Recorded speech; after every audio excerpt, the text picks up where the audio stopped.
To check the service computer on the third generation of BMW Mini. So what we need to do is go to this controller here, press the home or the menu button there to go to that, and then we turn this knob until we get to the vehicle information tab, and then you need the vehicle status. We're already on that as it happens, and now we can go into the service requirements, so the second from the bottom, and press that button there, press it down, and now we've got the top one is the service history on the car, and then we have 3 items. You may have 4 or 5. Let me go through them. So the brake fluid service, you press down and it tells you when the brake fluid is due. In this case it's the January of 25. Go back, and I'm going that way to go back. Engine oil service on this car is due in 13,000 miles or November 2025.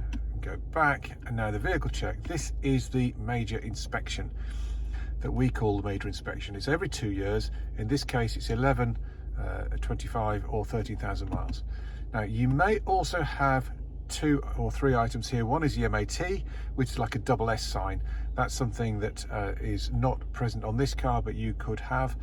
And the brakes, the front brakes and rear brakes, will only display if they're near due. This car does not otherwise display the front brakes or the rear brake pads wear sensor. It only shows you when they're close.